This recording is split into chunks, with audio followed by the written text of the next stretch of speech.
So in today's lecture, we are going to learn what is Form PAS 6 and how to file it. Are you guys ready to learn it? Yes, great. So Form PAS 6, it's one of the compliance module. Okay, so let me mix the language.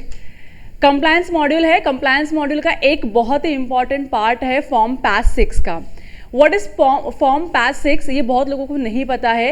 When to file form PAS 6, nobody, many people don't know when to file, whether it is applicable to them or it is not applicable to them. So today we are going to see what are the applicabilities of filing form PAS 6, what is the due date of filing the form PAS 6, when to file form PAS 6, that is also relevant कि आपको कब file करना होता है. Is it an yearly for compliance or it is a once in a lifetime compliance or it's a half yearly compliance? Many people get confused whether when to file it, and if we have to file it, then what all information we have to put into it. So many people get confused. So for that sake, I have prepared a module where I am going to teach you how to file form PAS 6. पहले हम theoretical aspect देखेंगे कि कैसे form भरना होता है, क्यों भरना होता है, किनको एप्लीकेबल है, किनको एप्लीकेबल नहीं है. एक बार हम यहाँ पे थ्योरी देखेंगे and then we will move to the live platform, जहाँ पे मैं आपको लाइव दिखाऊंगी कि फॉर्म PAS 6 कैसे भरा जाता है. तो बिफोर स्टार्टिंग, इसके पहले कभी आपने मेरे कंप्लायंस के वीडियोज़ देखे हैं? अलग अलग फॉर्म्स के देखे रहेंगे. I hope that was helpful to you. This is also going to be a very helpful video to all the working professionals and the articles who are working in professional firm. Okay, so सबसे पहले start करते हैं form PAS 6. PAS का full form जानना बहुत ज़रूरी है कि हम ये PAS इसको क्यों बोलते हैं. बहुत लोग इसको पास भी बोलते हैं, but it is not pass, it's PAS, form PAS. तो PAS का फुल फॉर्म भी जानना बहुत ज़्यादा ज़रूरी है कि इसका मतलब ही क्या होता है. क्योंकि ROC में जब आप काम करते हो या आप किसी कंप्लायंस डिवीजन में काम करते हो, तो यू शुड बी अवेयर कि जो भी वर्ड्स लिखे हुए, जो भी फॉर्म के नाम है, उनको हम प्रोनाउंस कैसे करते हैं और उनका एक्चुअल मीनिंग क्या होता है या उनका फुल फॉर्म क्या होता है. सो कंपनीज एक्ट में एक चैप्टर है prospectus and allotment of securities, जहाँ पे सिक्योरिटीज कैसे अलॉट किया जाता है उसके बारे में पूरा का पूरा डिटेल बताया गया है. तो यहाँ वहीं से ये वर्ड उठाया गया है, इट्स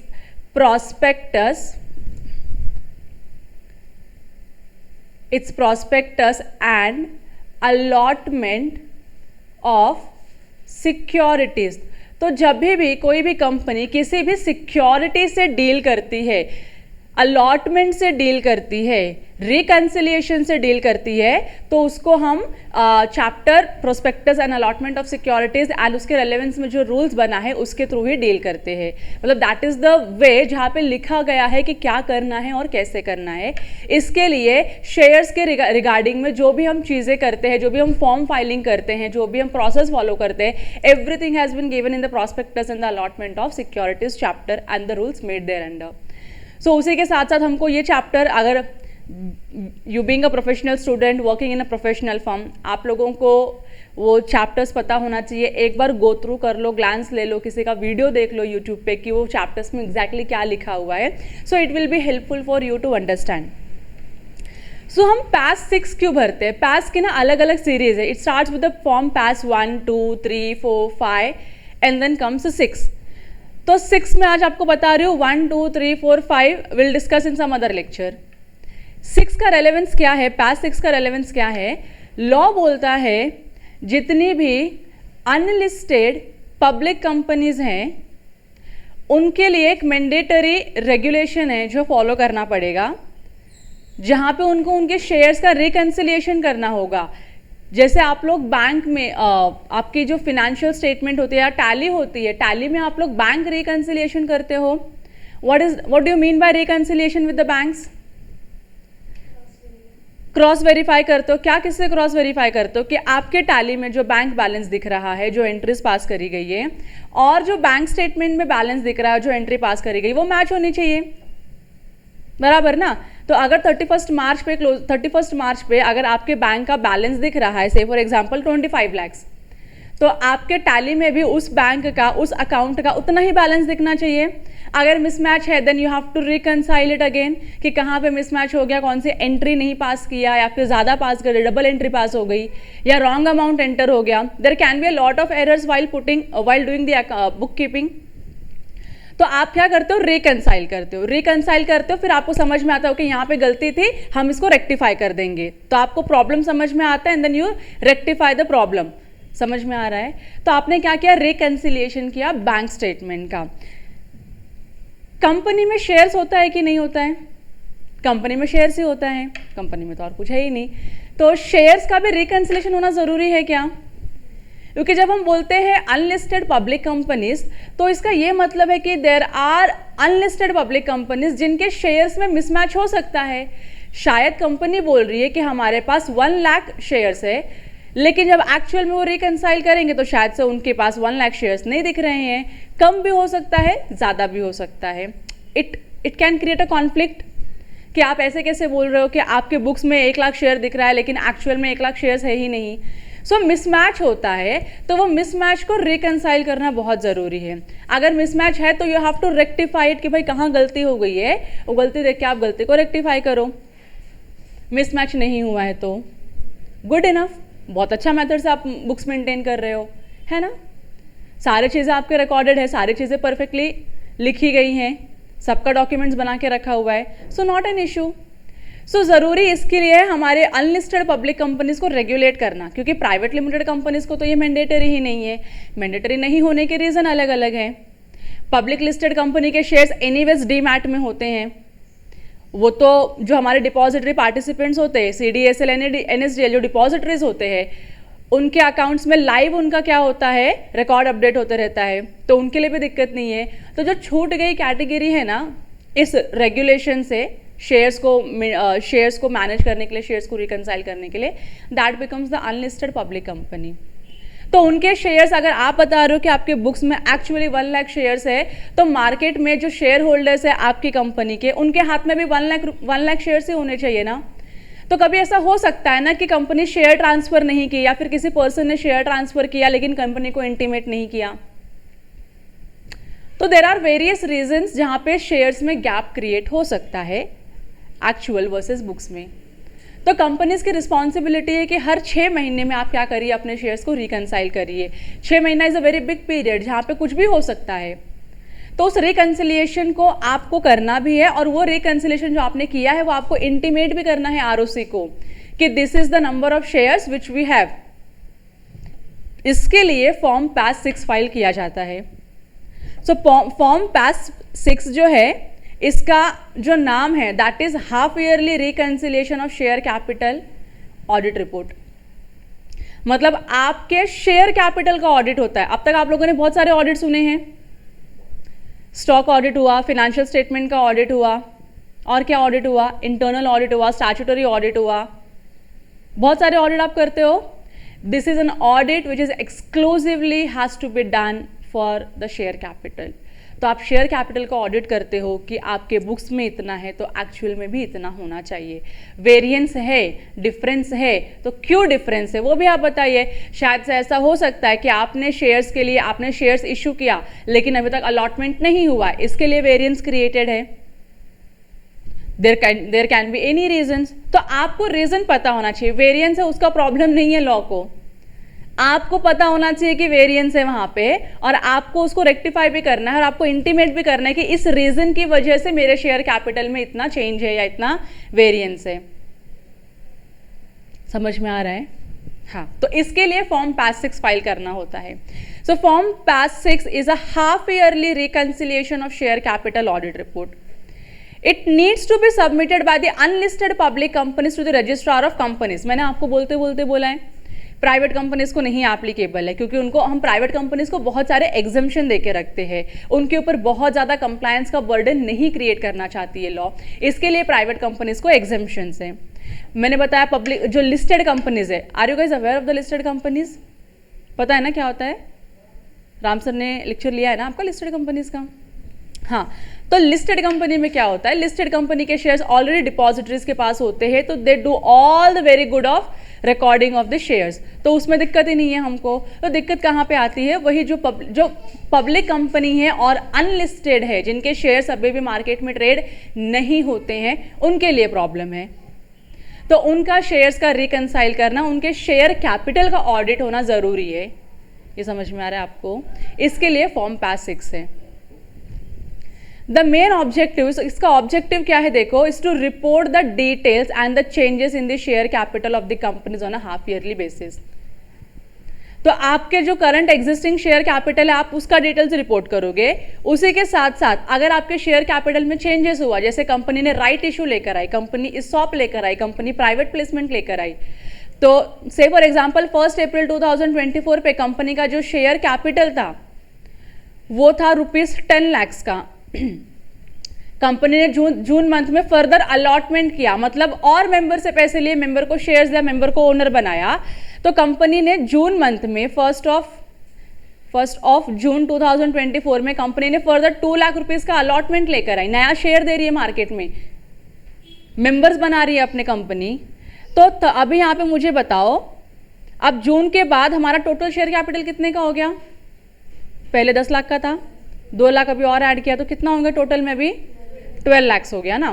तो अगर आपने ऐसे कुछ इशू भी किए हैं, मतलब शेयर्स आपने अलॉट किया है प्राइवेट प्लेसमेंट के बेसिस पे, प्रेफरेंशियल अलॉटमेंट के बेसिस पे, right issue, bonus issue, ESOP, whatever the way it is, number of shares, हमारा शेयर कैपिटल बढ़ गया ना। Should we intimate to ROC?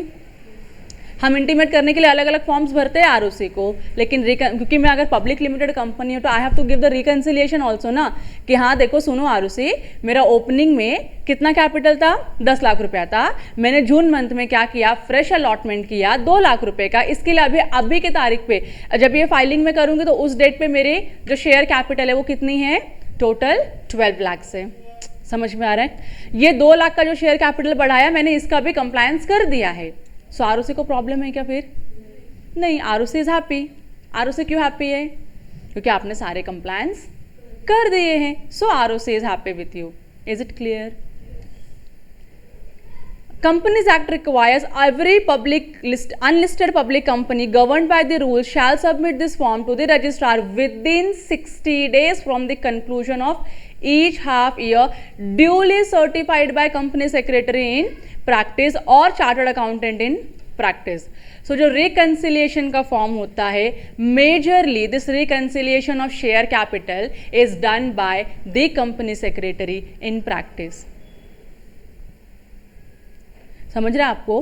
तो जब आप रिकंसिलिएशन करोगे तो रिपोर्ट आएगा, रिपोर्ट कौन साइन करेगा? CS साइन करेगा, और फिर वो रिपोर्ट के साथ क्या जाएगा? आपका फॉर्म पास 6 जाएगा।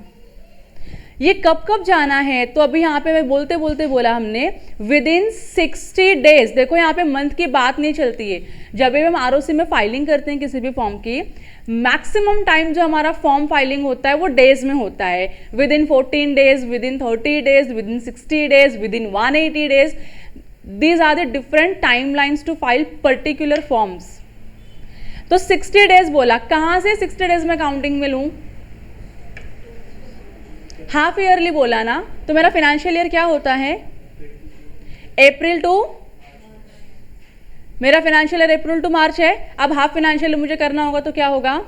अप्रैल टू सितंबर, फिर अक्टूबर टू मार्च, 6 महीने का बराबर ना, ऐसे होगा ना, अप्रैल, मई, जून, अगस्त, बराबर ना। सो 1 अप्रैल 20 जो भी फाइनेंशियल ईयर होगा टू 30 सितंबर जो भी फाइनेंशियल ईयर होगा, this becomes my first half financial year. Second half financial year क्या होगा? 1 अक्टूबर to 31 March, correct? This will become my second half financial year. हाँ, तो अब ये अगर मेरा फाइनेंशियल ईयर है 1 अप्रैल, अगर मैं पब्लिक अनलिस्टेड कंपनी हूँ, मैं पब्लिक कंपनी हूँ लेकिन लिस्टेड अभी तक नहीं हुई हूँ, तो उस सिनेरियो में मुझे अगर फॉर्म पास 6 भरना है तो मेरी ड्यू डेट क्या होगी? लॉ ने क्या बोला? हर फाइनेंशियल ईयर एंड होने से लेके within 60 days you have to file the form. बराबर ना। तो जब भी आप लॉ पढ़ोगे तो आपको लॉ में ना ऐसे डायरेक्टली डेट्स नहीं लिखे होते हैं कि हाँ चलो इस दिन पे तुम्हारा फॉर्म ड्यू हो जाएगा, इस दिन पे तुमको फॉर्म भरना ही पड़ेगा। No no no no no, it does not happen. इसलिए तो लॉ कॉम्प्लिकेटेड लगता है ना लोगों को, क्योंकि आपको खुद से कैलकुलेट करना होता है फिंगर्स पे, अरे कौन सा दिन आने वाला है या कौन सा डेट आने वाला है फॉर्म फाइल करने के लिए। तो अब आप मुझे कैलकुलेट करके बताओगे। मैं बता रही हूँ फर्स्ट हाफ फिनेंशियल ईयर जो है मेरा 1 अप्रैल 2024 से लेके 30 सितंबर 2024, यहाँ इस पर्टिकुलर पीरियड का रिकंसिलिएशन जो मेरे शेयर का हुआ है उसका फाइलिंग मुझे विद इन 60 डेज करना है, within 60 days from the end of the financial year, each half financial year. तो जहाँ से वो खत्म होता है उसके आगे से मुझे 60 दिन कैलकुलेट करने। Can you guys give me a date? मुझे बताओ ये वाले पीरियड का मुझे फाइलिंग करना होगा तो मेरा ड्यू डेट क्या होना चाहिए? नवंबर 29 और 30 नवंबर, 30th November 29। Let's have a confusion, 39 होगा कि 29 होगा या 30th होगा? 60 डेज बोला है। 31st will come in October, so one day is increased there, so what shall be the due date? 29th होना चाहिए। समझ में आ रहा है? तो अगर ऐसे 60 दिन नहीं बोल के अगर 2 महीना बोलते तो, विद इन 2 मंथ्स बोलते तो 30th नवंबर होता, क्योंकि आपने क्या बोला है? विद इन 2 मंथ्स बोला है, करेक्ट। इसके लिए लॉ 2 मंथ्स में बात ही नहीं करता। बहुत लोगों को 60 दिन बोला ना तो लोगों को लगता है 60 दिन ना 2 महीना है अपने पास, तो 2 महीना मतलब क्या ड्यू डेट हो गया अपना? 30th नवंबर हो गया। पेनल्टी चालू। 30th नवंबर को अगर आप फॉर्म भरोगे पेनल्टी आपकी चालू हो जाएगी। You might have to face the consequences of ROC notice. ROC आपको नोटिस भेजेगी कि आपने फॉर्म फाइल करने में 1 दिन का डिले किया। अब आप जस्टिफाई करो आपने डिले क्यों किया। आप बोलोगे अरे आपने 60 दिन बोला ना, मतलब 2 महीना होता है, मतलब क्या होगा? 30 नवंबर होगा ना हमारा ड्यू डेट। आरओसी बोलता है ये किसने बोला? 60 दिन बोला तो आपको गिनती आती है कि नहीं आती है? यू शुड नो ना how to count and from where to count. तो आपके 60 दिन जब आप कैलकुलेट करोगे it will start from 1st of October, and वहां से जिस दिन पे 60th डे आ गया ना that is your last date. इसका क्या मतलब है? आप 1 अक्टूबर को फॉर्म पास 6 नहीं भर सकते हो। Can you file form PAS 6 on 1st of the October? Can you file on the 10th of the October, 15th October, 30th October, 1st November? Can you file 1st November, 15th November, 20th November, 25th नवंबर? तो आप due date का क्यों wait कर रहे हो कि हम 30 तारीख को ही फॉर्म भरेंगे? एंड यू नो ना there is a glitch, because हम सारे फॉर्म फाइलिंग कहाँ करते हैं? ऑनलाइन करते हैं, हम इंटरनेट का यूज करते हैं। लास्ट मोमेंट पे तो सभी आते हैं फॉर्म भरने के लिए। Then why are you waiting till 30th और 29th नवंबर कि हम तो एकदम लास्ट डेट पे फॉर्म भरेंगे? लगाओ पेनल्टी, अभी लगेगी तुमको पेनल्टी। यू कैन नॉट से कि नहीं मेरे पर पेनल्टी मत लगाओ, आरओसी है। और अगर आप जाके रीड करोगे आरओसी के ऑर्डर, देखो कितनी कितनी हेवी हेवी पेनल्टी लगा रही है आरओसी। छोटी छोटी चीजों के लिए पेनल्टी लगाना चालू किया आरओसी ने। मतलब आरओसी स्ट्रिक्ट बनती जा रही है। आप अगर आरओसी से पंगे लोगे तो आरओसी आपको छोड़ेगी नहीं, इतना याद रखना है खाली हमको। So we have to ensure that हमारे जितने भी क्लाइंट्स है, अगर क्लाइंट डिले कर रहा है डेटा देने के लिए, सो वी कैन एक्सक्यूज कि हाँ क्लाइंट ने डेटा डिले दिया हुआ है, तो हम क्लाइंट, वो ऑब्लिगेशन तो क्लाइंट के ऊपर आ गया ना, हम क्यों अपने सर के ऊपर वो ऑब्लिगेशन लेंगे? अगर क्लाइंट डेटा देने के बाद भी फॉर्म आपने डिले फाइल किया, then who is responsible? Correct ना? So why to wait till the last moment? अगर 60 दिन का टाइम दिया है गवर्नमेंट ने, आरओसी ने, कि आप फॉर्म फाइल करो आराम से, so you should be doing it as early as possible ना। जितना जल्दी हो सके उतना जल्दी फाइल करो। Why are you waiting for the last moment? So for this particular period, the period which is starting from 1st April 24 to 30th September 2024, your due date of filing form PAS 6 is 29th of November of whatever financial year it is. ठीक है? अब second बात करते हैं। अब मेरा second half चालू हो गया, सेकेंड हाफ फाइनेंशियल ईयर चालू हो गया, which is from 1st October 2024 till 31st March 2025, 5. Now you tell me what will be the due date? No confusion? 29th May का confusion? इधर 29th नवंबर है तो वहाँ पे 29th में आना चाहिए क्या? नहीं, क्योंकि आपका 31 मार्च पे पीरियड एंड हो रहा है. 60 दिन बोला तो 30 अप्रैल के दिन हो गए और मई के भी कितने दिन हो गए? 30 दिन हो गए. तो मई मंथ कितने दिनों का होता है? 31st का. तो 31st पे नहीं लेके जाओगे आपके लिए 31st तक का ड्यू डेट है क्योंकि मई मंथ है. नहीं, हम मंथ के हिसाब से नहीं चलती. हमारे आरओसी पोर्टल मंथ के हिसाब से आपका पेनल्टी नहीं काउंट करती है. वो बोलती है डेज. आपने इतना डिले किया हम इतना पेनल्टी लगाएंगे. 60 डेज में फाइल होना था तो here your due date will be 30th of May of 2025 और whatever financial year it is going on. Is it clear? So ये आपको भरना पड़ेगा. ये फॉर्म की आपके ड्यू डेट्स हो गए. अब एप्लीकेबिलिटी पढ़ना पड़ेगा ना कि भाई मेरी कंपनी या मेरे जो क्लाइंट कंपनी है उनको एप्लीकेबल भी है क्या ये form. Why should I take tension ना. सबको तो भरना नहीं होगा ये फॉर्म. कुछ ना कुछ तो लोग होंगे या कैटेगरी ऑफ कंपनीज होंगी जिनके ऊपर ये रिक्वायरमेंट एप्लीकेबल होगा. देन हु आर दे, वो हमको देखना है. So it applies to all unlisted public companies that issue shares in accordance with Rule 9A of the company's prospectus and allotment securities. So there is some rule known as Rule 9A. आप लोग को time मिलेगा तो please read कर लो MCA portal पे. अपनी companies act के book, company act के जो रूल्स है, रेलेवेंट रूल्स है, सारे के सारे अवेलेबल है. आप जाके उसको रीड कर सकते हो कि रूल 9A में क्या लिखा हुआ है. ठीक है. तो अगर आप रूल 9A के हिसाब से शेयर्स को इशू करते हो then yes it is mandatory for you to file form PAS 6. और सबसे इंपॉर्टेंट बात क्या है? आप क्या होने चाहिए? अनलिस्टेड पब्लिक कंपनी होने चाहिए. कहीं भी आपने ये वर्ड पढ़ा प्राइवेट कंपनी, कहीं भी आपने ये वर्ड पढ़ा लिस्टेड कंपनी नहीं, क्योंकि प्राइवेट कंपनी को रूल 9 एप्लीकेबल नहीं है. लिस्टेड कंपनी को सेबी के इतने सारे रेगुलेशंस है कि ये उनका कवर अप हो जाता है. So they are not under an obligation to file the form PAS 6. So all the unlisted public company that issue shares in accordance with Rule 9A of the company's rule. However, following unlisted public company need not to file PAS 6. अब कुछ companies का ये क्या दे दिया है? Exception दे के रखा हुआ है. एक्सेप्शन मतलब these companies are, though they are public company, they are exempted to file the form PAS 6. मतलब आप हो public limited company, by law पहला लाइन पढ़ के हमको ये समझ में आता है कि आपके ऊपर भी फॉर्म पास 6 फाइल करने की रिक्वायरमेंट है. फिर लॉ ने खुद ने बता दिया कि नहीं आप लोगों के ऊपर ये रिक्वायरमेंट नहीं है, you do not file this form. कौन है वो कैटेगरी, एग्जेम्प्टेड कैटेगरी? तो सबसे पहला है निधि कंपनी. अगर आप लोगों ने निधि कंपनी हमारे ऑफिस में रह के काम किया रहेगा तो you might be knowing Nidhi company is always a public limited company.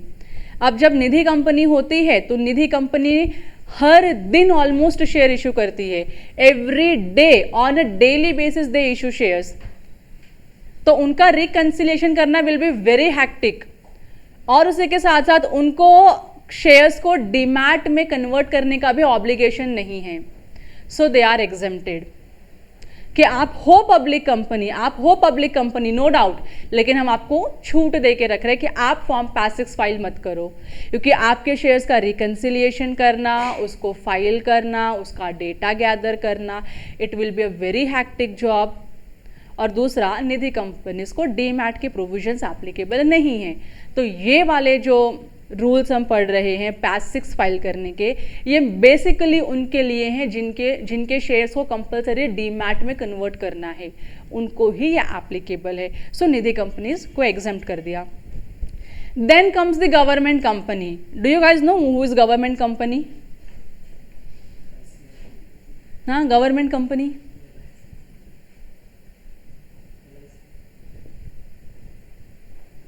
ऐसी कंपनी, मैं बता देती हूँ, टेंशन हो, ऐसी कंपनी जिसमें गवर्नमेंट का होल्डिंग या गवर्नमेंट का स्टेक मोर देन 51% है. More than 51%. तो अगर स्टेट गवर्नमेंट किसी कंपनी में इन्वेस्ट करता है या स्टेट गवर्नमेंट किसी कंपनी के शेयर्स परचेज करता है परचेस करने के बाद गवर्नमेंट का जो राइट है वो मोर देन 51% का हो गया, so it becomes a government company. तो गवर्नमेंट कंपनी को भी एग्जाम्प्ट करके रखा हुआ है कि नहीं, गवर्नमेंट कंपनी को फॉर्म पास 6 भरने की ज़रूरत नहीं है। And last comes wholly owned subsidiary. Wholly owned subsidiary company का मतलब है अगर ये एक XYZ लिमिटेड कंपनी है, इसने ABC कंपनी में, ABC लिमिटेड में इसने XYZ लिमिटेड ने 100% शेयर्स परचेस किया है ABC लिमिटेड का, तो ये ABC लिमिटेड क्या बन गई, होली ओन्ड सब्सिडियरी कंपनी बन गई। तो इस होली ओन्ड सब्सिडियरी कंपनी को भी पास 6 का रिक्वायरमेंट नहीं है, क्योंकि इसकी जो मदर एंटिटी है, इसकी जो पेरेंट कंपनी है, they are going to file the form PAS 6, not this companies. So ये 3 कंपनी को क्या दिया है, एग्जेम्पशन दिया हुआ है। इन 3 कंपनी को छोड़ के बाकी जितनी भी कंपनीज है सबको, जितनी भी अनलिस्टेड पब्लिक कंपनीज है उन सबको क्या, कौन से प्रोविजन एप्लीकेबल है, पास 6 फाइल करने के एप्लीकेबल है प्रोविजन। ये ठीक है। Then comes 2 more type of companies which I will not take it up today, जिनको पास 6 की रिक्वायरमेंट है।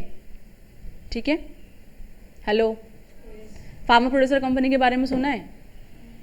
हाँ, what do you think, is it a private company और public company?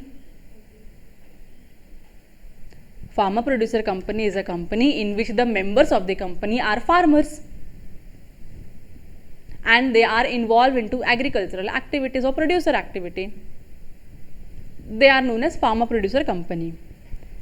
What do you think? Form PAS 6 की requirement उनको applicable होगी?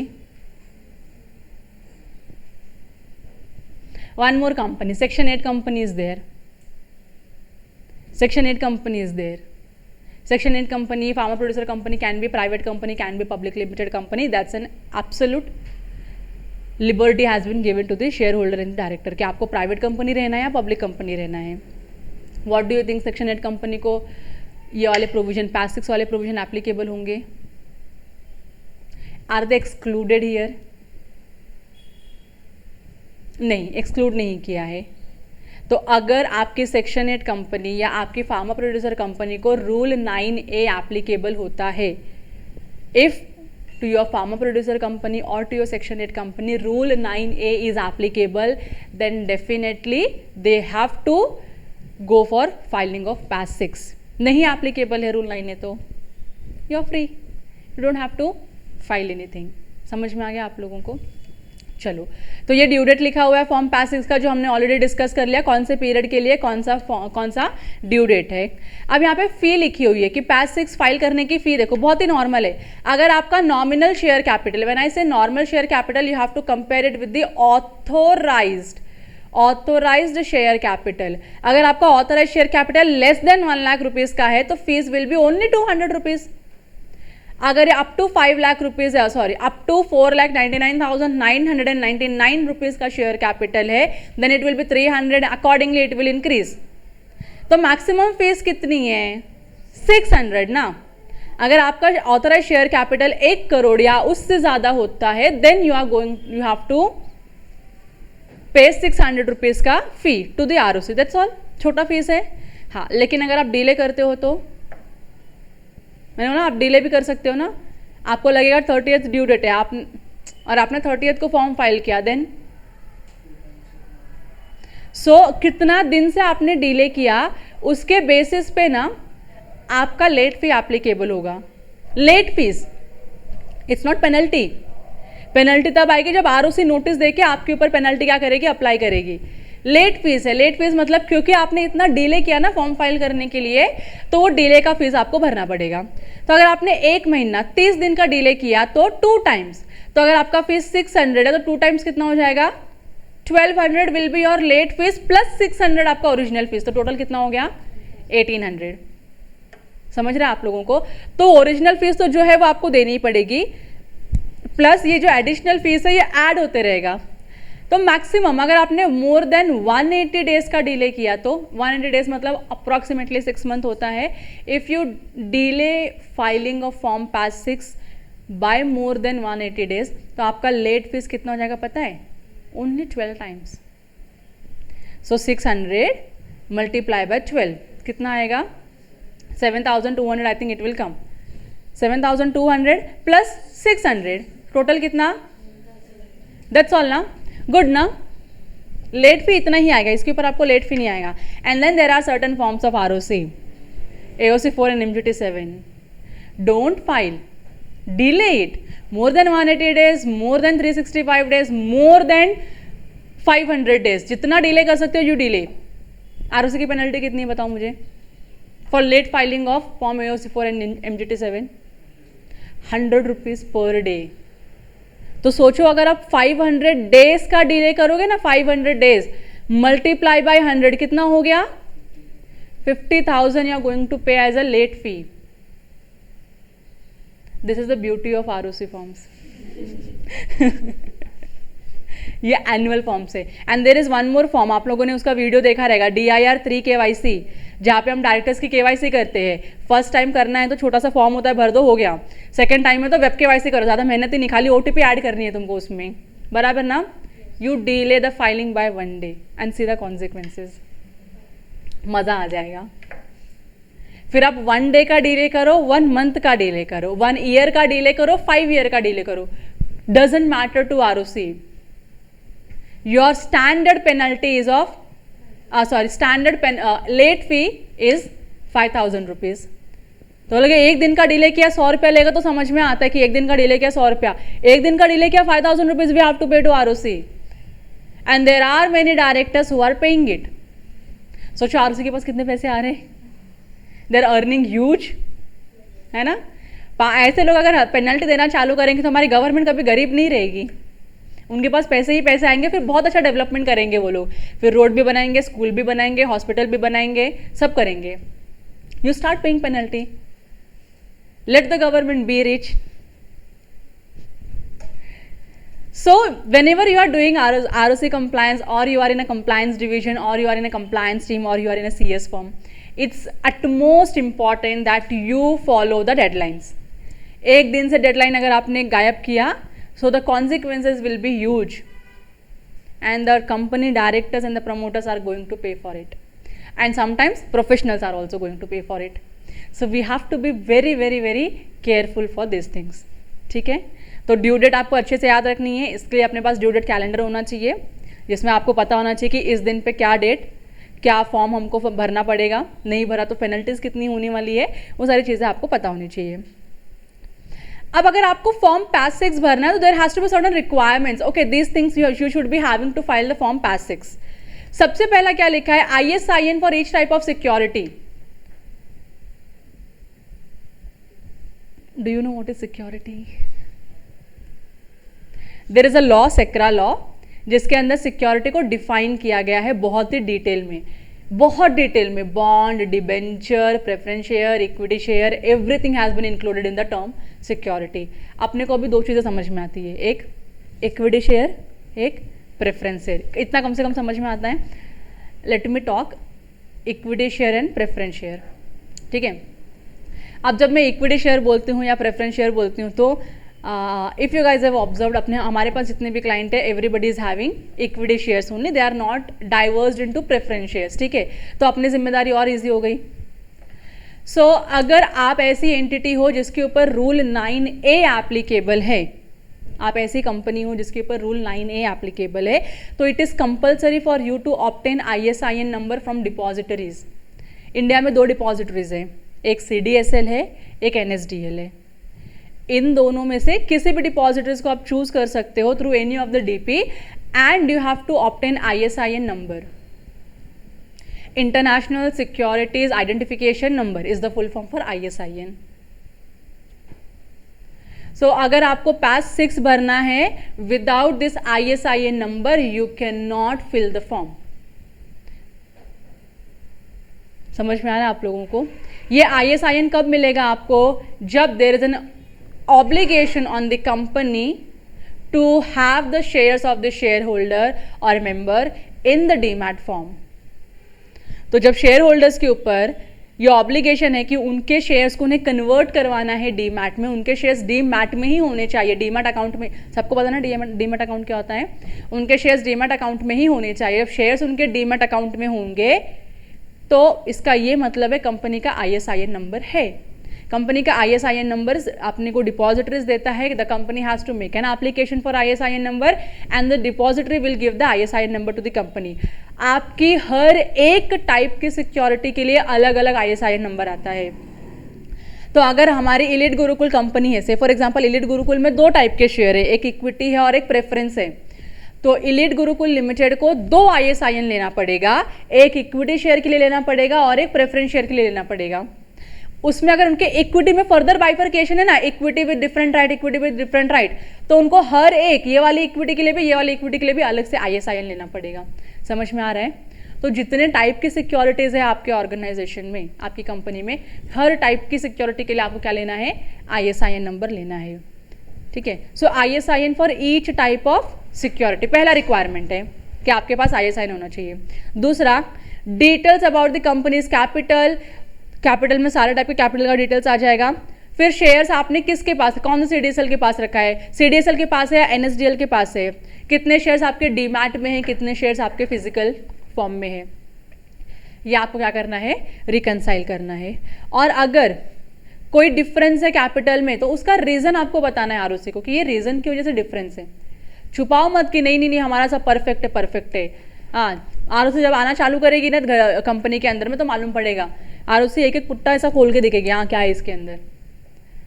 सो you have to be very open with the ROC। और आप अगर कोई रीजन होता है डिफरेंस क्रिएट होने का, then you have to give the reason properly कि ये रीजन है, इसके लिए हमारे शेयर कैपिटल में डिफरेंस आ रहा है। Details of the changes in the share capital during the half year in the form of bonus issue, right issue, ESOP, private placement, conversion, amalgamation, capital reduction, buyback, forfeiture and others. ये अलग अलग various है, अलग अलग methods है जिसके through आपके share change होते हैं। कभी बढ़ता भी है, कभी कम भी होता है, कभी ज़्यादा होता है तो कभी कम हो जाता है। मतलब पहले मेरे पास 1 लाख शेयर थे, अब अचानक से मेरे पास 10,000 शेयर हो गए। कैसे हो गए? मैंने रिडक्शन कर दिया मेरे शेयर कैपिटल का, मैंने बायबैक कर लिया शेयर्स का। पहले मेरे पास 1 लाख शेयर थे, अब मेरे पास 10 लाख शेयर हो गए। कैसे हो गए? मैंने अमालगमेट कर लिया दूसरी कंपनी के साथ, मैंने बोनस इशू लेके आ गई, मैंने कुछ भी किया। मैं कुछ भी करूंगी, कोई भी मैं कॉर्पोरेट एक्शन लूंगी तो मेरे शेयर्स क्या होंगे? चेंज होते रहेंगे। तो वो चेंज हुआ है ना, तो क्यों चेंज हुआ आपको बता देना है। ओके, मेरा पहले 10 लाख का कैपिटल था, फिर मैंने क्या किया? 2 लाख का अलॉटमेंट किया, फर्दर अलॉटमेंट किया। अब मेरे पास कितना कैपिटल हो गया? 12 लाख। सिंपल है कि नहीं है? तो जो भी आप मैथ्स पढ़ते हो ना, प्लस और माइनस वाला, आपको वही अप्लाई करना है। पहले x नंबर रहेगा, आपने x में ऐड किया, x तो कितना हो गया? 2x हो गया। यही करोगे। अगर आपने माइनस किया x तो कितना हो गया अभी? बस यही तो आपको बताना है, कितना ऐड हुआ, कितना लेस हुआ, यही बताना है। इसलिए कि खाली आपको रिपोर्टिंग करनी है ROC को थ्रू फॉर्म पास 6। समझ रहे हैं आप लोगों को? गुड। फिर आपको शेयर की डिटेल्स देनी पड़ेंगी कि भाई डायरेक्टर्स ने कितने शेयर्स लिए हैं, प्रमोटर्स के पास कितने शेयर्स है, KMPs के पास कितने शेयर्स है, और उनके शेयर्स जो है वो फिजिकल है या डीमैट फॉर्म में है। देखो, अगर आप लोगों को अभी भी नहीं समझा है फिजिकल और डीमैट अकाउंट क्या होता है, तो let me give a very basic example. आप लोगों के पास कैश होता है, कैश अगर आपके जेब में है तो इसको हम क्या बोलेंगे? फिजिकल शेयर्स बोलेंगे। फिजिकली आपके पास अवेलेबल है, जब भी आपको जरूरत पड़ेगी आप क्या करोगे? जेब में हाथ डालोगे, पैसे निकालोगे और दे दोगे। करेक्ट? अभी यही पैसे आपने अपने बैंक अकाउंट में डिपॉजिट करके रखा है। मतलब अब आपको अगर कैश देना है तो आपके पास कैश देने के लिए नहीं है, आपको क्या करना पड़ेगा? अकाउंट ट्रांजैक्शन करना पड़ेगा। फिर आप गूगल पे, फोन पे या अलग अलग जो ऑनलाइन प्लेटफॉर्म से पेमेंट के आप वो यूज़ करते हो कि नहीं? तो आपके पैसे अगर आपके पास फिजिकली अवेलेबल है, आपकी जेब में, आपकी वॉलेट में अवेलेबल है, तो हम उसको क्या बोलेंगे? Physical shares, physical money. आपके पैसे आपने बैंक में डिपॉजिट कर दिए हैं, अपने ही अकाउंट में डिपॉजिट किए, तो उसको हम क्या बोलेंगे? Digital money. बराबर ना? तो अगर शेयर्स आपके हाथ में, शेयर सर्टिफिकेट की कॉपी आपके पास आपके कबर्ड में पड़ी हुई है, तो आपके पास क्या है? फिजिकल शेयर्स है। तो जो कंप्लायंस टीम में काम करते हैं उनको पता है, हम जब कंपनी बनाते हैं तो we print the particular type of a share certificate and we handed over to the client कि सर ये शेयर सर्टिफिकेट है आपके, प्लीज अपने कस्टडी में रखिए साइन करके। बराबर कि नहीं? ऐसा ही होता है। और जब यही शेयर्स को आपको डीमैट में, डीमैट मतलब digital account, digital securities account आपको रखना पड़ेगा, तो जब यही सर्टिफिकेट आप डीमैट डिपॉजिटरी पार्टिसिपेंट को दोगे तो वो आपके फिजिकल शेयर को डिजिटल शेयर में कन्वर्ट कर देगा, उसको हम बोलते हैं डीमैट। ठीक है, अभी क्लियर है आप लोगों को? तो अब आपको ट्रांसफर करना होगा तो क्या करना पड़ेगा, अपने अकाउंट में ऐप, मोबाइल में ऐप ओपन करना होगा, डिटेल्स भरनी होंगी और देन यू कैन ट्रांसफर। ऐसा निकाल के कबर्ड में से आप ट्रांसफर नहीं करोगे। समझ में आ रहा है आप लोगों को? हाँ, तो ये डीमैट और फिजिकल शेयर्स होते हैं। The details of total number of DMAT requests confirmed after 21 days and DMAT requests pending beyond 21 days with the reason for such delay। अगर आपके पास कोई रिक्वेस्ट आया है डीमैट के लिए तो आपको बताना है पीरियड ऑफ डिले। रिक्वेस्ट आया है, अभी तक 21 डेज हुआ, आपने कोई एक्शन नहीं लिया, तो क्यों नहीं लिया? रिक्वेस्ट आया डीमैट में शेयर्स करने के लिए, मोर देन 21 डेज हो गया, अभी तक आपने कोई एक्शन नहीं लिया, तो क्यों नहीं लिया? उसका आपको खाली रीज़न देना है। ये समझ में आ रहा है? बहुत ही छोटा फॉर्म है, 2 से 3 पेज का फॉर्म है, बस आपको बेसिक इन्फॉर्मेशन भरने आने चाहिए and you have to make sure that आप कोई भी गलत इन्फॉर्मेशन नहीं भरते हो। ये ठीक है? ये समझ में आ गया? So this is the information which you should be having with you while filing form PAS 6। अब ऑनलाइन जाके देखो, मैं दिखाऊँ मैं आपको कैसे फॉर्म होता है, दिखता कैसे है।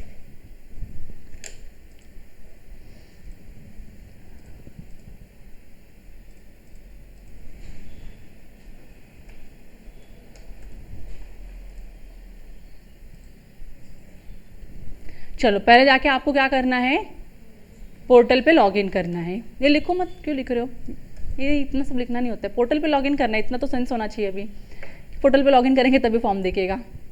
MCA सर्विसेज पे आपका कर्सर लेके जाना है, क्लिक नहीं करना है, सिर्फ और सिर्फ क्या करना है, कर्सर लेके जाना है। तो ऐसे कुछ ऑप्शंस ओपन हो जाएंगे, फिर यहाँ जाके आपको कंपनी फाइलिंग पे देखना है, अगेन कर्सर लेके जाना है, क्लिक नहीं करना है। जब यहाँ पे लेके जाओगे तो यहाँ पे अलग अलग टाइप की देखो सर्विसेज दिख रही है आप लोगों को सर्विसेज? हाँ, बहुत अलग अलग सर्विसेज है। यहाँ पे आपको कंप्लायंस सर्विसेज में दिख रहा है, यहाँ पे पास 6 दिख रहा है। क्या लिखा है पास 6 के आगे? Reconciliation of shares, share capital and audit report. Click किया मैंने यहाँ पे, क्लिक करते ही फॉर्म मेरे सामने क्या हो जाएगा, ओपन हो जाएगा। अब जैसे ही फॉर्म ओपन हो गया तो ये फॉर्म हम क्यों भर रहे हैं, कौन से रूल्स के अंडर में भर रहे हैं, यहाँ पे आपको लिख के दिया है वो कि आप कौन से रूल्स के अंडर में ये फॉर्म भर रहे हो। अगर आपको फॉर्म भरने के पहले कुछ बेसिक इन्फॉर्मेशन जाननी है कि भाई कैसे दिखता है फॉर्म क्या है, तो यहाँ पे इंस्ट्रक्शन किट है, आप इस पर क्लिक करोगे तो इंस्ट्रक्शन किट आएगा और उसमें इंस्ट्रक्शन दिया रहेगा कि कहाँ पे क्या इन्फॉर्मेशन भरनी है। You can refer that and you can fill the form, will be easy. Okay, आपको लैंग्वेज सेलेक्ट करना है, तो बाय डिफॉल्ट हम कौन सा लैंग्वेज में फॉर्म भरते हैं सारा का सारा, क्योंकि हिंदी हमारे सर के ऊपर से जाने वाला है। क्योंकि व्हेन वी से हिंदी लॉ को हिंदी में पढ़ना, it will be very complicated to understand, क्योंकि हिंदी के जो शब्द होंगे ना उसकी मीनिंग हमें नहीं पता चलेगी कि एग्जैक्टली लिखा क्या है। सेक्शन बोलते तो कितने क्लिक हो जाता है ना, सेक्शन मतलब हाँ पता है क्या है, रूल्स मतलब हाँ पता है क्या है, उसका हिंदी वर्जन प्रोनाउंस भी शायद करने नहीं आए। करना क्या, अगर आपकी इच्छा रहेगी तो आप देख सकते हो एक बार करके। अब देखो जब यहाँ पे फॉर्म ओपन हो गया, अभी फॉर्म ओपन हो गया मेरा, देखो बहुत बड़ा फॉर्म नहीं है, बस ये 2 पेज का फॉर्म है, ज़्यादा कुछ है ही नहीं इसमें। तो सबसे पहले क्या करना है आपको, यहाँ पे कंपनी का सिन नंबर डालना है। You guys are aware SIN number कहाँ से मिलता है पता है आप लोगों को? मास्टर डेटा पे जाओगे, चेक करोगे, आपको कंपनी का सिन नंबर मिल जाएगा। सिन नंबर यहाँ पे आपको अगर आपको पता है तो you have to copy and paste it here. नहीं पता है तो कंपनी का नाम पता है तो just go and type the company name. Company का नाम जब आप सर्च करोगे यहाँ पे, तो यहाँ पे आप सर्च करके जो भी मल्टीपल ऑप्शंस ओपन हो जाएंगे उस सिमिलर नाम की कंपनीज के, आपकी जो कंपनी आप उसको सिलेक्ट करना है और क्लिक करना है, तो यहाँ पे कंपनी का सिन नंबर आ जाएगा। ये ठीक है? जब आप कंपनी का सिन नंबर डालोगे ना तो कंपनी का नाम, एड्रेस और ईमेल आईडी ऑटोमेटिकली आएगा। And if you wish to change any of this information is not possible, क्योंकि ये ब्लॉक्ड इन्फॉर्मेशन है, ये प्री फिल होके आएगा, आप इसको चेंज नहीं कर सकते हो। Is it clear? देन अब यहाँ पे क्या पूछा है, पीरियड ऑफ फाइलिंग, कौन से पीरियड के लिए फाइल कर रहे हो, फर्स्ट हाफ, सेकेंड हाफ, समझ में आ रहा है आपको? तो यहाँ पे आपको जाना है ऑप्शन और अपना जो भी पर्टिकुलर फाइनेंशियल ईयर होगा that you have to select. मैंने यहाँ पे पहला डेट डाला, सेकेंड डेट वो ऑटोमेटिकली ले लिया। इतना इंटेलिजेंस है इसके अंडर में। तो आप 30 अक्टूबर डाल के आओगे तो लेगा ही नहीं वो, क्योंकि उसको पता है 6 महीना मतलब इतना ही होता है। ठीक है? देन अब यहाँ पे क्या पूछा है, नंबर और क्लासेस ऑफ शेयर्स और सिक्योरिटी, कितने क्लास के सिक्योरिटी, कितने क्लास ऑफ शेयर्स या सिक्योरिटीज की आप रिपोर्टिंग कर रहे हो. It can B 1, it can B 2, it can B 3, it can B 4, it can B 5, it can B 10 not 10, it can B 10, what ever it is. जितनी भी आप reporting करने वाले हो उतना नंबर यहाँ पे आपको डालना है. If it is 1 you just mention 1 here. ठीक है. देन यहाँ पे क्या पूछा है, टाइप ऑफ सिक्योरिटी, इक्विटी है कि प्रेफरेंस है, तो जो भी है आपको सिलेक्ट करना है. क्लास ऑफ शेयर्स, कभी कभी हर कंपनीज में अलग अलग क्लासेस ऑफ शेयर्स होते हैं, उन्होंने नाम देके रखा है, class A, class B, class C, type A, type B, type C, जो भी है यहाँ पे आपको मेंशन करना है. And then the most important number is ISIN number. ये हर कंपनी के हर सिक्योरिटी के लिए यूनिक नंबर होता है जो आपको डिपॉजिटरी अलॉट करता है, वो आपको यहाँ मेंशन करना है. आप बोलोगे नहीं करते, बिना ISIN के फॉर्म को फाइल करते, पॉसिबल है क्या? तुमको दिख रहा है ये मैंडेटरी वाला स्टार, हाँ, तो ये पॉसिबल है ही नहीं आपको विदाउट ISIN नंबर, तो आपको ये भरना ही पड़ेगा. फिर यहाँ पे क्या दिखा है, नंबर ऑफ शेयर्स की बात चल रही है और percentage of total issued capital. Number of shares उसका percentage, held in dematerialised form in CDSL, तो आपके कितने शेयर्स CDSL में है. से फॉर एग्जांपल अगर 100 शेयर्स CDSL में है तो यहाँ पे 100 लिखोगे. टोटल शेयर का कितना परसेंटेज है वो लिखोगे. अगर 1 लाख शेयर है, 1 लाख में का 100 शेयर CDSL में है तो परसेंटेज पे कितना आएगा, 1% ही आएगा मेरे ख्याल से, उससे ज़्यादा तो आएगा नहीं. NSDL में कितना है, NSDL में 90,000 शेयर्स है, तो यहाँ पे 90,000 मेंशन करोगे और यहाँ पे आपका परसेंटेज 90% मेंशन करोगे. कुछ शेयर होल्डर ऐसे होते हैं अभी भी उन्होंने शेयर्स को डीमैट में कन्वर्ट नहीं किया है, तो वो कितने लोग हैं, उनके शेयर्स कितने हैं, वहाँ पे नंबर डालने हैं और उनका परसेंटेज यहाँ पे निकालना है. तो यहाँ पे टोटल में आपको टोटल कैपिटल, शेयर कैपिटल कितना आपका वो आ जाएगा, नंबर ऑफ इशूड शेयर्स कितने वो आ जाएंगे और उसका परसेंटेज यहाँ पे आ जाएगा. समझ में आ रहा है? तो यहाँ पे आपको अलग अलग बाइफर्केशन दिया है. मेरे कंपनी का CDSL में कोई भी होल्डिंग नहीं है तो लिखूँ यहाँ पे ज़बरदस्ती नंबर 1, 2, 4 नहीं, then what should I mention, 0, बराबर. कंपनी का NSDL में 100% होल्डिंग है तो पूरा का पूरा शेयर्स यहाँ पे मेंशन कर देंगे. यस, फिजिकल में 0 है तो 0 लिख दो. ऐसा भी हो सकता है कि कंपनी ने ISIN ले तो लिया लेकिन मेंबर्स ने अभी तक शेयर्स को डीमैट में कन्वर्ट नहीं किया है, तो मेरे CDSL में कितने शेयर्स हैं, 0. NSDL में कितने शेयर्स हैं, फिजिकल में कितने शेयर्स हैं, पूरे. हो सकता है कि नहीं हो सकता, हो सकता है. तो जो भी है आपको एक्यूरेट रिपोर्टिंग करनी है. CDSL, NSDL, तो टोटल अगर 10 लोगों ने CDSL में तो 10 लोगों का शेयर कितना होता है वो आपको यहाँ पे मेंशन करना है. ठीक है. सो ऐसे आपकी ये रिपोर्टिंग हो जाएगी. अब यहाँ क्या पूछा है, reason for shares in the physical form. अगर आपने यहाँ पे नंबर डाल दिया ना 10, 20, 15, 50 जो भी, तो अब पूछेंगे आपको रीजन बता दो कि आपने अभी तक शेयर्स को डीमैट में क्यों है. तो जो भी आपका एक्चुअल रीजन होगा, शेयर होल्डर्स ने कन्वर्ट नहीं किया है, एप्लीकेशन किया है, प्रोसेसिंग के अंडर में जो भी है वो आप यहाँ पे क्या करोगे, रीजन लिख दोगे. क्योंकि आप ये नहीं बोल सकते हो कि शेयर्स डीमैट में नहीं हुआ तो मैं फॉर्म फाइल नहीं करूंगा. You have to file the form, otherwise you will have to bear the consequences of it. तो उससे अच्छा है कि फॉर्म फाइल करते हैं, जो एक्चुअल रीजन है वो स्पेसिफाई कर देते हैं and then finish it off ना. आगे जाके अगर ROC ने पूछा कि आपके शेयर होल्डर ने शेयर्स क्यों नहीं कन्वर्ट किया अभी तक डीमैट में, तो वी विल से कि we will call the share holder, you ask them directly why they have not converted it. हमने तो उनको बहुत पहले बता के रख दिया है कि शेयर्स कन्वर्ट करवा लो, उन्होंने नहीं किया. It can be any reason, कोई बुढ़ा इंसान है नहीं किया शेयर्स कन्वर्ट, उसको पता है अगले साल मरने वाला है वो, उसके बाद इतने रिसोर्सेज नहीं है, उतना स्किल्स नहीं है या फिर उतना कैपेबिलिटीज नहीं है कि जाके वो शेयर्स को डीमैट में कन्वर्ट करवा दे, ना ही उसने किसी को बोला. Can not be done anything ना. हाँ, तो जो भी रीजन है इसमें लिखते चलो. फिर यहाँ पे क्या है, details in changes in the share capital during the half year under the consideration as per the table below. आपने अगर शेयर इशू किया, शेयर को कम किया, कुछ भी किया आपने जिससे आपके शेयर के नंबर्स चेंज हो गए हैं, तो आपको यहाँ पे मेंशन करना पड़ेगा. तो क्या है, number of the shares at the beginning of the period, ये आपका ले लेगा ऊपर से इन्फॉर्मेशन कि कितने शेयर्स आपके टोटल बिगिनिंग में थे, मतलब 1 अप्रैल को कितने शेयर्स थे, NSDL में कितने थे और CDSL में कितने थे, ये यहाँ पे मेंशन कर देंगे. अगर आपने राइट इशू किया है तो कितने शेयर्स आपने दिए वो मेंशन करो, प्राइवेट प्लेसमेंट किया तो वो मेंशन करो, इसॉप, अमालगमेशन जो भी हुआ यहाँ पे, इसमें से कोई भी एक्शन आपने लिया रहेगा. It can be any of this action. अगर वो आपने एक्शन लिया है तो यू हैव टू स्पेसिफाई, नहीं लिया है तो no need to specify anything, सब 0 0 0 करके आप आगे बढ़ोगे. ठीक है. तो मेरा स्टार्टिंग में भी 1 लाख का कैपिटल था, 30 सितंबर को भी 1 लाख का ही कैपिटल का। Do I need to mention anything here? ना मेरे नंबर ऑफ शेयर्स बढ़े हैं, ना नंबर ऑफ शेयर्स कम हुए, ना शेयर कैपिटल बढ़ा है, ना शेयर कैपिटल कम हुआ है। It has remained as it is. तो चेंज करने की ज़रूरत है यहाँ पे कुछ नहीं। But if you have made any changes in your share capital either in number of shares और in the total amount, you have to specify here. समझ में आ रहा है आप लोगों को? फिर उसके बाद क्या है? Details of shares held by. Promoter के शेयर्स डीमैट में है क्या? इफ यस, तो कितने प्रमोटर के कितने शेयर्स डीमैट में है? तो अगर मानो 10 प्रमोटर थे, 10 के 10 के शेयर्स डीमैट में, तो क्या लिखोगे यहाँ पे? उनके जितने भी टोटल नंबर ऑफ शेयर्स है, मानो 1000 रुपीज़ आते हैं, तो 1000 रुपीज़ डीमैट, 1000 शेयर्स डीमैट में है। फिजिकल में रहेगा क्या? हो सकता है फिजिकल में होगा किसी किसी प्रमोटर का। तो जिस प्रमोटर का शेयर फिजिकल फॉर्म में है, वो कितना शेयर है उसका नंबर यहाँ पे लिखना है। टोटल ऑटोमेटिकली यहाँ पे आपको दे देगा। फिर डायरेक्टर है, अगर डायरेक्टर के पास भी शेयर है तो वो शेयर उसका फिजिकल में है कि डीमैट में, वो चेक करो। फिजिकल में है तो यहाँ लिखोगे, डीमैट में है तो यहाँ लिखोगे।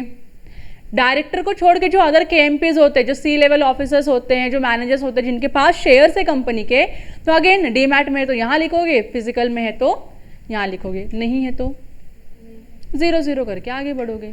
सिंपल है कि नहीं है? So there was a one common query in the practical life कि मेरे 2 प्रमोटर है, मानो सॉरी यहाँ पे मैं लिख नहीं पाऊंगी, 2 प्रमोटर है और यही 2 प्रमोटर मेरी कंपनी के डायरेक्टर भी है। तो मेरे प्रमोटर के पास शेयर्स हैं, मेरे डायरेक्टर्स के पास भी शेयर्स हैं, हाँ कि ना? समझ रहे आपको दुविधा? 50,000 शेयर प्रमोटर 1 के पास है, 50,000 शेयर प्रमोटर 2 के पास है। टोटल कितना हो गया? 1 लाख शेयर हो गया। अब ये जो 2 प्रमोटर है, यही 2 क्या है? कंपनी के डायरेक्टर भी। अच्छा, मैं 2 खाली तुमको सिंप्लिसिटी के लिए बता रही हूँ। एक्चुअली पब्लिक कंपनी में मिनिमम कितने मेंबर होते हैं? 7 मेंबर होते हैं। तो खाली 2 सिंप्लिसिटी के लिए रख रही हूँ ताकि आपका कैलकुलेशन हिल ना जाए, क्योंकि हम लॉ पढ़ रहे हैं तो फिर मैं समझ सकती हूँ आपका मैथ्स भी मेरी तरह वीक है। तो अगर जितने मेरे प्रमोटर है उतने ही डायरेक्टर है, और जो प्रमोटर है वही डायरेक्टर है। प्रमोटर के पास शेयर्स है मतलब मेरे डायरेक्टर के पास शेयर्स है, तो मैं उनको कैटेगराइज कैसे करूं? मैं यहाँ पे इंफॉर्मेशन कैसे डालूं? प्रमोटर में डालूं या डायरेक्टर में डालूं? दोनों में डालूं? दोनों में डालूंगी तो नंबर ऑफ शेयर्स डबल हो जाएंगे मेरे, 1 लाख के 2 लाख हो जाएंगे। व्हाट टू डू ना? कंफ्यूजन है कि नहीं है? तो बताओ क्या करना चाहिए? प्रमोटर के पूरा प्रमोटर में होल्डिंग डाल दे, पूरा डायरेक्टर में डाल दे, या फिर 50-50 डिवाइड कर दे, या एक का प्रमोटर में रखते एक का? क्या लगता है आप लोगों को? हाँ हाँ, प्रमोटर ओके। क्या लगता है बाकी लोगों को? डायरेक्टर? जाने दो, किधर भी ना KMP में डाल के रख देते, टेंशन ही नहीं। ऐसा करोगे? नहीं। तो इस सिचुएशन में आपको सारी होल्डिंग प्रमोटर्स के नाम के अंडर में दिखानी है। अगर आपका कोई थर्ड पार्टी डायरेक्टर आता है जो नॉन प्रमोटर है और उसने शेयर्स होल्ड किया है, तो ये डायरेक्टर की कैटेगरी में आएगा। समझ में आ रहा है? प्रमोटर भी मैं हूँ, डायरेक्टर भी मैं हूँ, मेरे शेयर्स की रिपोर्टिंग हो रही है तो यहाँ पे जाएगी। समझ में आ रहा है? तो मैंने फिजिकल में लिया रहेगा तो फिजिकल में जाएगा, डिजिटल में है मेरे शेयर्स तो डिजिटल में जाएंगे। Is it clear to all of you? ये एक ध्यान रखना, ये प्रैक्टिकल लाइफ के कॉम्प्लिकेशंस हैं जो बुक में नहीं लिखा है कि क्या करना चाहिए। फिर उसके बाद क्या है? Whether the register of member is updated. Do you guys know register of member? हम प्रिपेयर करते हैं, अपडेट करते हैं जब जब शेयर ट्रांसफर हो या शेयर अलॉट हो। हाँ, तो अगर अपडेटेड है तो येस लिखना है, नो लिखोगे तो क्या पूछेंगे पता है? लास्ट डेट क्या है जिस दिन आपने क्या किया था? रजिस्टर ऑफ मेंबर को अपडेट किया था। तो हमेशा इंश्योर करना है कि रजिस्टर ऑफ मेंबर अपडेटेड हो। नहीं होगा तो अपडेट करो और लिखो यस इट इज अपडेटेड। ठीक है? फिर यहाँ पे वो रिक्वेस्ट मैंने आपको बोला था, डीमैट के कुछ रिक्वेस्ट आए हुए रहेंगे, पेंडिंग है 21 डेज, मोर देन 21 डेज, उसका यहाँ पे आप डिटेल डाल दोगे, नंबर ऑफ शेयर्स और number of request. Whether there is any appointment of common agency for share registry work. तो जब भी हम शेयर्स में डील करते हैं या डीमैट में जब डील करते हैं, हम लोग डिपॉजिटरी से कम्युनिकेट करते हैं, तो डायरेक्टली मैं CDSL से बात नहीं कर सकती। I have to go through a depository participants या RTA हम उसको बोलते हैं। तो आरटीए के थ्रू जाना है, तो ये सारे काम है ना बिना आरटीए के पॉसिबल ही नहीं होता, सब आरटीए के थ्रू ही करवाते हैं। तो यस आपका आरटीए है तो आपको यस करना है, तो आपको उसका नाम लिखना है कि आपका आरटीए कौन है, कौन आपको असिस्ट कर रहा है शेयर्स को कंपनीज के लिए ISIN भी लेने के लिए और शेयर्स को डीमैट में कन्वर्ट करने के लिए। तो जो भी आपका डिपॉजिटरी पार्टिसिपेंट या जो भी आपका आरटीए है आप उसका यहाँ पे नाम मेंशन कर दोगे, वो आपको पता चल जाएगा जब आप इसके ऊपर एक्चुअली काम करोगे। फिर यहाँ पे बोला है कुछ और डिटेल्स डालना है कि आपको अगर जो भी साइनिंग प्रोफेशनल है जो भी इस फॉर्म को सर्टिफाई करने वाला है अगर उससे कुछ एडिशनल इन्फॉर्मेशन देनी है, रिमार्क देनी है, दैट यहाँ पे आप वो इन्फॉर्मेशन डाल दोगे। कुछ नहीं रहेगा तो ब्लैंक छोड़ोगे, it is not compulsory information. If you have to report anything you mention it here, otherwise don't mention anything here. यहाँ पे इतना होने के बाद आपका पेज 1 आपको सेव करना है, सेव करके आप नेक्स्ट पेज पे जाओगे। ठीक है, जब आप नेक्स्ट पेज पे जाओगे तो ये वाला पेज कौन सा पेज है, अटैचमेंट एंड डिक्लेरेशन का पेज ओपन हो जाएगा, जिसमें कौन से बोर्ड ऑफ डायरेक्टर्स को आपने अथॉरिटी दिया हुआ है इस फॉर्म को सर्टिफाई करने के लिए, क्या अटैचमेंट है वो आप अटैच कर दोगे, नीचे प्रोफेशनल की डिटेल्स डाल दोगे जो फॉर्म को साइन करने वाला है, जिसकी DSC लगने वाली है इसके ऊपर, and then you have to click on submit button. जैसे आप सबमिट बटन पे क्लिक करोगे आपको यहाँ पे रिव्यू सबमिट करने के पहले आपको रिव्यू का ऑप्शन देगा, जहाँ पे पूरे के पूरे पेज ओपन हो जाएंगे, पूरा form start to end open होगा। आपको देखना है कि सारी इन्फॉर्मेशन करेक्ट है या नहीं है, कुछ इन्फॉर्मेशन रह जाएगी या गलत इन्फॉर्मेशन हो जाएगी तो you have to go back and edit form and then come for the review. Once the review is done you have to click on the submit button. जैसे ही आप सबमिट पे क्लिक करोगे इस फॉर्म का PDF वर्जन डाउनलोड हो जाएगा। Download हो जाएगा, आपको वेरीफाई करना है, सब चीज़ें देख लेनी है करेक्टली मेंशन है या नहीं है। सब अगर परफेक्ट है तो उस पर आपको डायरेक्टर की DSC लगानी है, प्रोफेशनल्स की DSC लगवा के लेनी है, and then you have to come back here again, upload the form and make the payment, that's all. समझ में आ रहा है? इतना ही है इस फॉर्म में और कुछ नहीं है। इतना करोगे तो आपका फॉर्म पास 6 फाइल हो जाएगा। ये क्लियर हो गया आप लोगों को?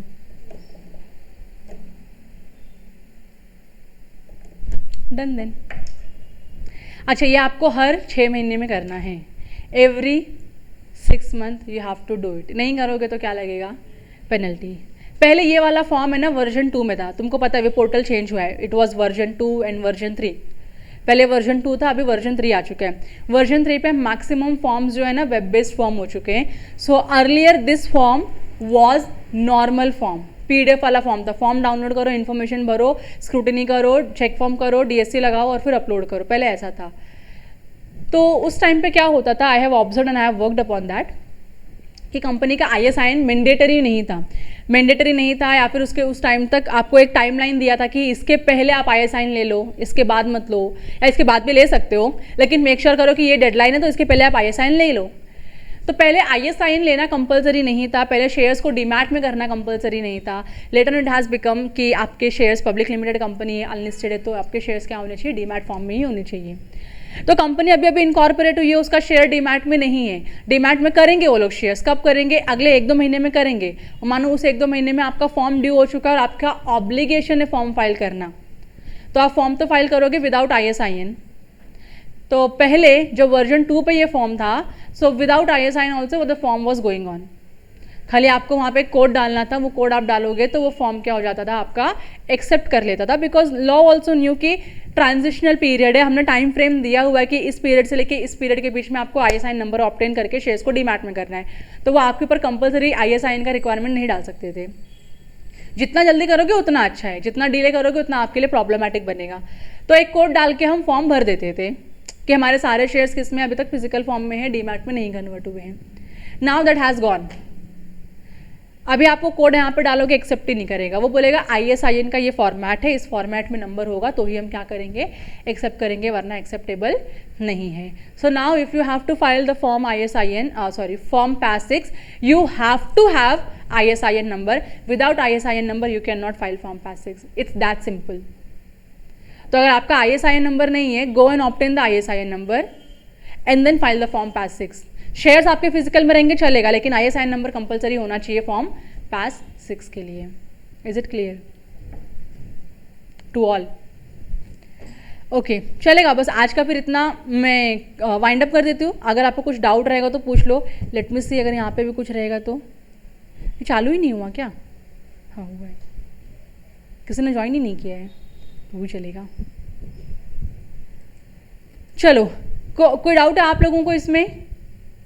हाँ, अब ये अगले साल से आपको अभी क्योंकि अपना इस पीरियड का फाइलिंग हो चुका है, अब अगले साल में आपको फाइलिंग करने का स्कोप मिलेगा। तो अगर आपको नहीं याद आएगा कि फॉर्म कैसे भरना होता है, go and watch my video, you will come to know how to file the form and then file the form. ठीक है, okay, thank you so much.